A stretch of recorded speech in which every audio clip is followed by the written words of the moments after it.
അതെ, ഈ ആർട്ടിസ്റ്റൊക്കെ ഇരിക്കുന്നത് എവിടാ? ആരെ കാണാനാ ഏട്ടാ? നമ്മുടെ നടൻ ബോബി ഇല്ലേ, അദ്ദേഹത്തെ ഒന്ന് കാണാനാ. ആ അതെ, മുന്നേ ഇരിപ്പുണ്ട്, അങ്ങോട്ട് ചെന്നു.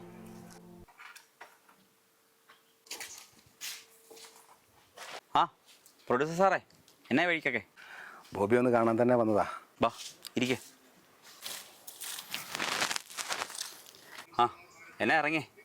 എനിക്ക് കുറച്ച് ദിവസം ഡേറ്റ് വേണം. അറിഞ്ഞു കാണുമല്ലോ, ആകപ്പാടെ പെട്ടിരിക്കുക. ലാസ്റ്റ് ശ്രമം എന്നുള്ള നിലയിലാണ്.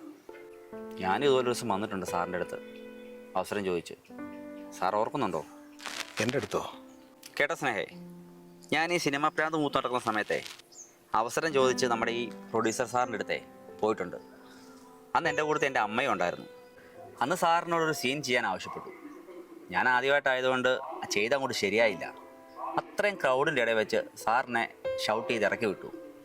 എനിക്കത് വലിയ വിഷയമായിട്ടൊന്നും തോന്നിയില്ല. പക്ഷേ എൻ്റെ അമ്മയ്ക്കതൊരു ഭയങ്കരമായിട്ട് ഫീൽ ചെയ്തു. സാർ ഓർക്കുന്നുണ്ടോ? ഓർക്കുന്നുണ്ട്. പക്ഷെ അന്നത്തെ ആ തിരക്കിനിടയ്ക്ക് അങ്ങനെയൊക്കെ സംഭവിച്ചു പോയി. അന്നത്തെ ആ പയ്യനാണ് ഇന്നത്തെ സൂപ്പർ സ്റ്റാർ എന്ന് ഞാൻ അറിഞ്ഞിരുന്നില്ല. അതറിഞ്ഞായിരുന്നാൽ ഞാനിങ്ങോട്ട് വരില്ലായിരുന്നു. അതൊക്കെ ക്ഷമിച്ചേക്ക്, പോട്ടെ.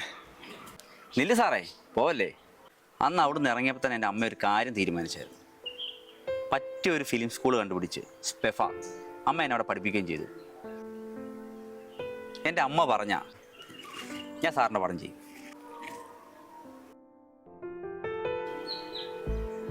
പോയി സാറേ, ഷോട്ട് റെഡി ആയിട്ടുണ്ട്. ആ ഞാൻ വരുമോ?